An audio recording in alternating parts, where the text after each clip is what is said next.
What's up, everybody? Welcome to the Mike Dolce Knows channel. Today, I want to talk about a topic that is a little bit different. So brace yourself here.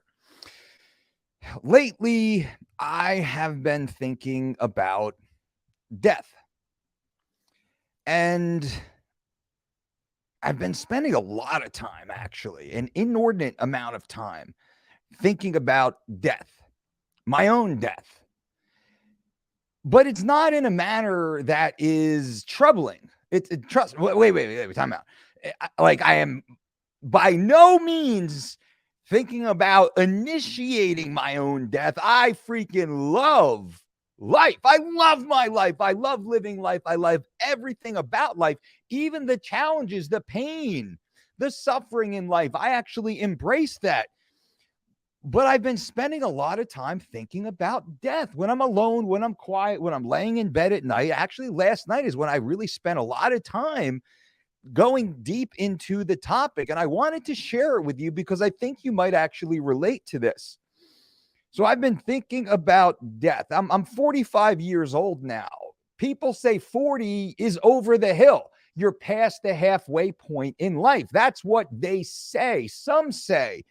I don't buy into that. My goal is to be 120 years old. That's what I'm shooting for right now. Science clearly shows that the average human can live to 120 years old if they don't mess things up along the way, and a little bit of luck and a little bit of good genes from the parents, and hoping the random piano doesn't fall on our head like Wile E. Coyote.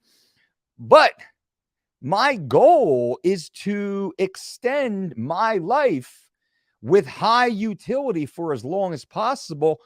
But while I'm here, I'm spending a lot of time, probably because of what I do, right? It's the nature of my job and my work, and people associate us with world-class athletes and Hollywood bodies and all that great stuff. But I spend a lot of my time talking to regular folks who are trying to overcome very specific health issues. So most of my day is really walking the journey with people who are struggling with health issues, with diabetes, with cardiovascular disease, with certain forms of cancer, just with general obesity related chronic conditions. This is the majority of those humans walking around. 70+% of people are overweight or obese, and the negative health effect of that is systemic.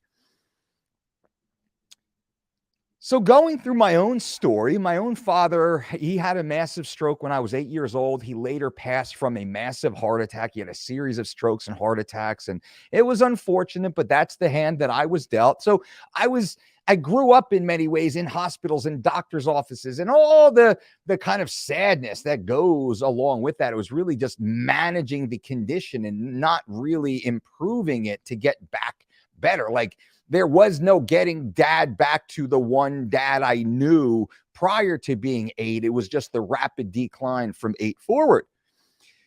So again, I think about death, and I think about what the world will be like 80 years from now when I might be gone.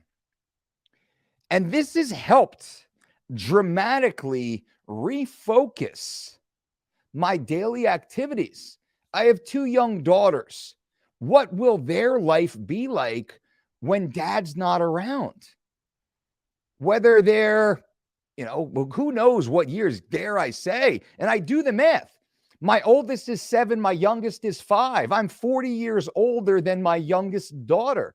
Brandy and I intentionally had children a little later in life, as we were focusing on certain aspects of life that we wanted to get done together as a unified couple. Brandy and I have been married for 21. We're in our 22nd year of marriage right now. So, there's a bit that goes along with the way we've crafted our life, and we're very proud of that and all the things we've been able to do together and accomplish and experience and see.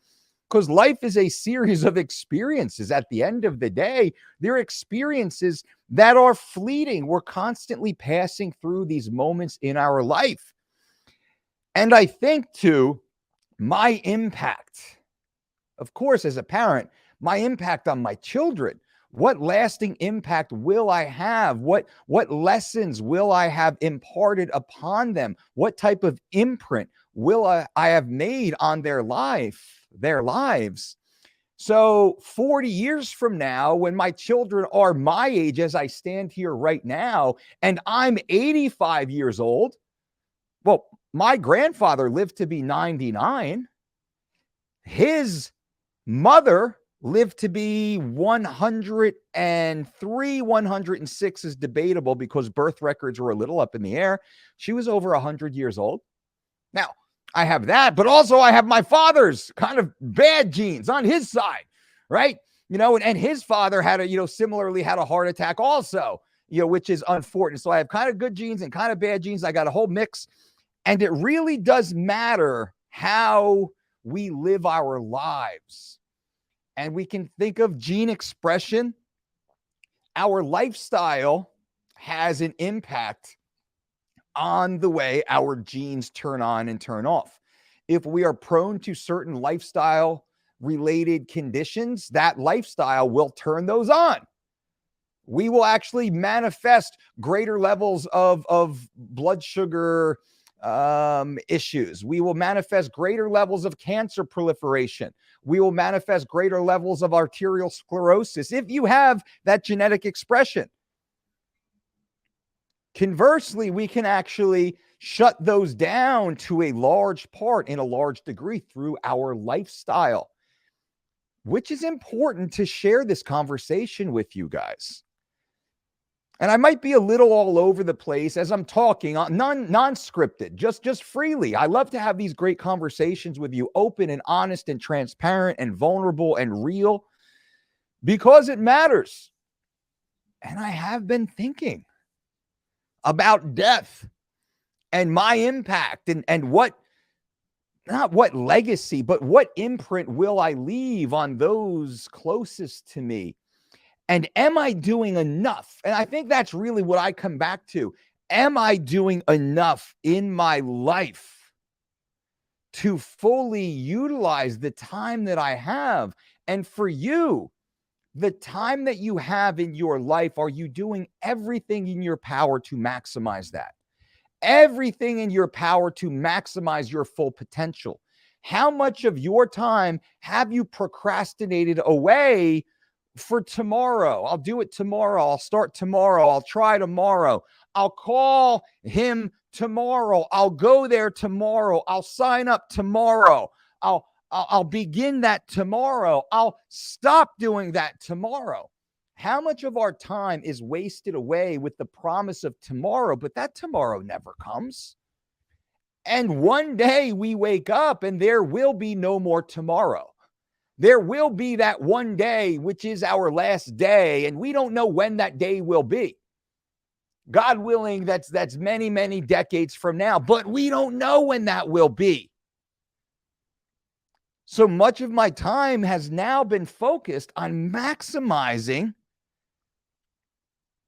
every opportunity I have to leave a greater imprint, to have more valuable experiences, to really see what my full potential is, put my potential as a human, my potential as a man, my potential as a coach, my potential as a father, my potential as a husband, as a neighbor, as a friend, as a son, as a sibling, my potential in all areas. I'm really trying to maximize my potential. And let me tell you, it's work. It's work. It's so much easier to just sit on my back deck and sip a cup of coffee and just watch the sun rise and set every day. Now, I do have time. I break time. I allocate very specific time every day to do just that. Now, when people think that, man, Dolce, you need to calm down, you need to live your life, you need to have a little fun, brothers and sisters, let me tell you, my life is amazing. My life is incredible. I have all the time in the world to sit and relax and watch the bumblebee go through my garden and do its job. I saw a bald eagle today. There's a bald eagle. How rare is this to see a bald eagle today? And I was able to stand in the parking lot for about 10 minutes and just watch a bald eagle flying around a predator, searching, looking, doing what it was doing, scaring off all the other birds. It was majestic to see. But the ability to stop and see those small little things, that was an experience. I'm talking to you about it right now. On my way to get my coffee in the morning, I just stopped there and I froze. And I watched and I forgot everything. And I pushed all the world away to just be there in that moment. So planning and structuring and focusing and forcing and working and doing all those things to achieve, to excel, to really optimize our potential is a part of it.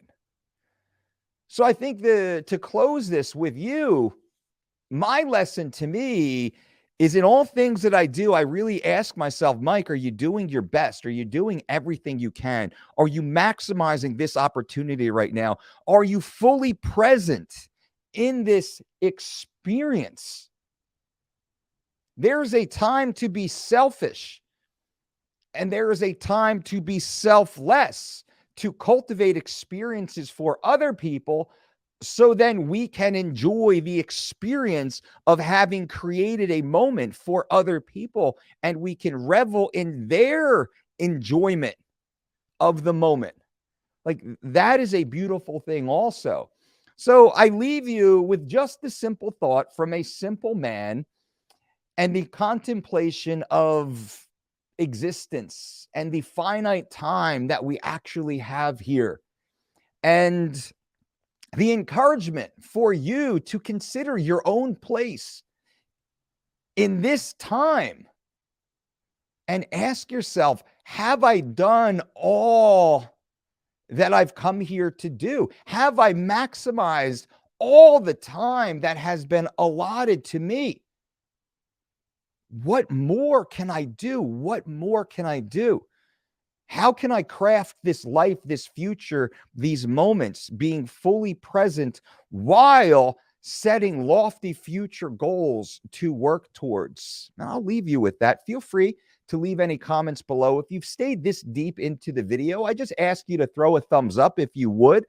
Consider subscribing to this channel if you have not. We really focus on overall fitness. Of course, physical fitness matters, and fat loss and weight loss is one of our professional expertise. But we talk about emotional fitness and psychological fitness and just general fitness, as all humans should aspire to be fully fit to carry on our lives and be, just the very best version of ourselves, of course. And that's what we're focused on. And that's what this video is. I thank you guys for being here and appeasing me for this short little period of time. Now let's get back out there and live our lives to the fullest. Boom.